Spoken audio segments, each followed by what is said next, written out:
Hello friends, स्वागत है आपका जागृति अकेडमी में। आज है मिशन हिंदी बोर्ड 2027 का डे 17 और आज है फुल रिवीजन टेस्ट। अगर आपने डे 1 से 16 तक सभी क्लास देखी हैं तो आज का टेस्ट आपके लिए बहुत आसान होगा। और अगर नहीं देखी तो घबराइए मत। आज आपको हर क्वेश्चन का फुल एक्सप्लेनेशन मिलेगा।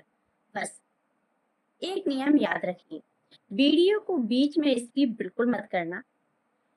पहले प्रश्न पढ़िए और 5 मिनट सोचिए। उसके बाद आप खुद उत्तर बताइए। आपके उत्तर देने के बाद मैं पूरा समाधान आपको समझाऊंगी। ओके, तो चलिए शुरू करते हैं। सबसे पहला क्वेश्चन है आपके स्क्रीन पर। फर्स्ट क्वेश्चन कहता है, राम किस प्रकार की संज्ञा है?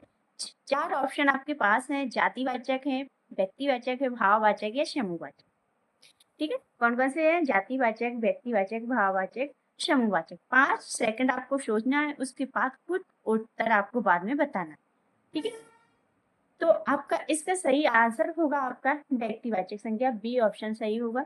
क्यों होगा इसको आप डिटेल में समझिए। अगर आपने आज की पूरी क्लास देख ली है तो अभी तक के आपने जितने भी वीडियो नहीं देखी हैं, क्लासें अटेंड नहीं की है, नहीं देखी, तो उसका भी आपको पूरा हर क्वेश्चन का समाधान मिलेगा और आपको क्लियर टॉपिक के साथ साथ रिवीजन भी आपका होता चला जाएगा। जैसे कि मैं आपको यहाँ पर बताती हूँ, ये ऑप्शन बी यानी कि व्यक्तिवाचक संज्ञा क्यों सही है, इसका आंसर क्यों सही है, उसके लिए यह समझिए कि जिस संज्ञा से किसी एक विशेष व्यक्ति, स्थान या वस्तु का बोध हो, उस व्यक्तिवाचक संज्ञा कहते हैं। जिस भी शब्द से आपको ऐसा पता है कि किसी विशेष व्यक्ति के बारे में बता रहे हैं, किसी विशेष स्थान के बारे में बता रहे हैं, किसी विशेष वस्तु के बारे में बता रहे हैं, तो वो अपनी क्या होती है? व्यक्तिवाचक संज्ञा होती है। ठीक, जैसे कि उदाहरण में व्यक्तिवाचक संज्ञा में और कौन कौन से उदाहरण आते हैं उनको भी समझ लीजिए। राम है, सीता है, भोपाल, नर्मदा, इस प्रकार से।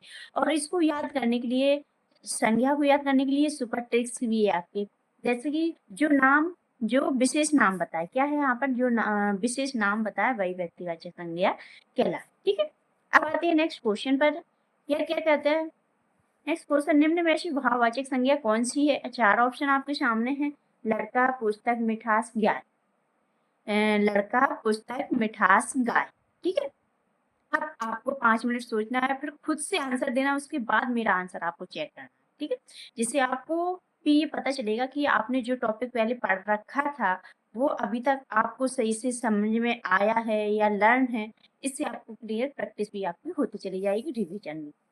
अब इसका आंसर क्या है आपकी कि निम्न में से भाववाचक संज्ञा कौन सी है? तो भाववाचक संज्ञा क्या होती है? लड़का तो है नहीं है, ठीक, व्यक्तिवाचक है।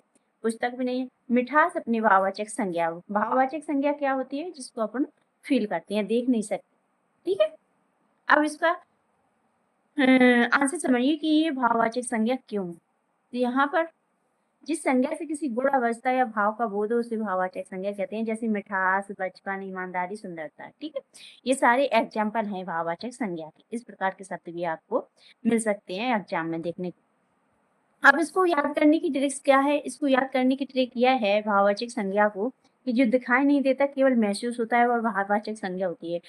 एग्जाम्पल के लिए मैं आपको बता दूं कि जैसे कि इस प्रकार के क्वेश्चन भी आते हैं ज्यादा करके एग्जाम में।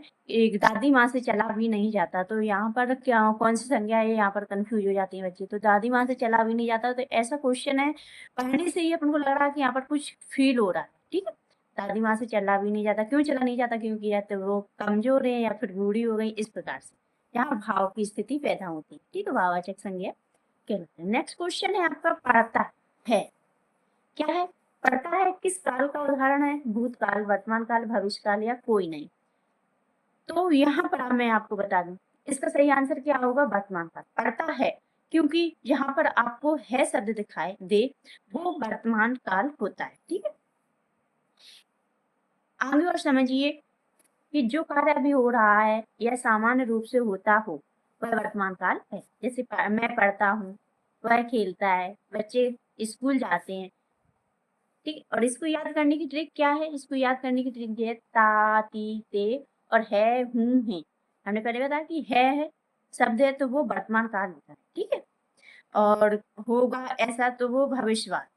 था ऐसा था तो वो भूतकाल। इस प्रकार से आपको कुछ शब्दों को पहचानना है। इसको काल की आसान ट्रिक्स है, था और गा, 3 वर्ड आपको याद रखना है इसको।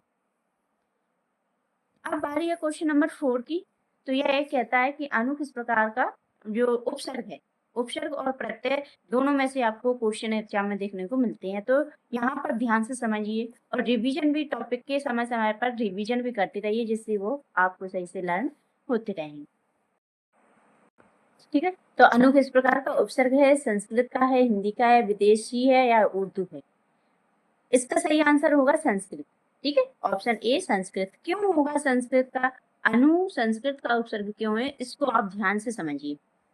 यहाँ पर दिखा है कि अनु का अर्थ पीछे या अनुसरण होता है। सबसे पहले जो शब्द दिया है उसका आपको अर्थ पता होना जरूरी होता है, तभी आपको क्लियर समझ में आएगा। तो यहाँ पर अनु का जो अर्थ होता है उसका क्या अर्थ होता है कि पीछे या अनुसरण करना, अनुकरण, अनुशासन, अनुसरण। ठीक है, इस प्रकार से ये सारे शब्द भी आपके संस्कृत के उपसर्ग माने जाए।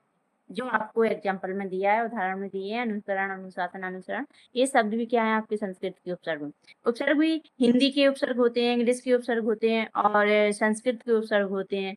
तो आपको हर शब्द का अर्थ और उसको उपसर्ग को, सारे उपसर्गों को आपको पढ़ना बहुत जरूरी होता है। ठीक है, तो बच्चों आज का वीडियो कैसा लगा? अगर वीडियो पसंद आया है तो वीडियो को लाइक करना, चैनल को सब्सक्राइब करना और बेल आइकन पर प्रेस जरूर करना, जिससे नेक्स्ट वीडियो का नोटिफिकेशन आप तक पहुंच सके। अब आएगा डे 5 से आपको 10 तक के सभी पार्ट 2 में क्वेश्चन मिलेंगे, उसका फुल एक्सप्लेनेशन भी मिलेगा और साथ में आपको स्कोर कार्ड, टॉपर ट्रिक्स और होमवर्क भी मिलेगा। तो कल का जो वीडियो है बहुत ज्यादा इंपॉर्टेंट है आपके लिए, कल का वीडियो देखना बिल्कुल भी मिस मत करना। तो मिलते हैं नेक्स्ट टॉपिक के साथ अगले वीडियो में। जब तक पढ़ते रहिए, बढ़ते रहिए और 95 प्लस अंक लाने का जो लक्ष्य बनाए रखिए।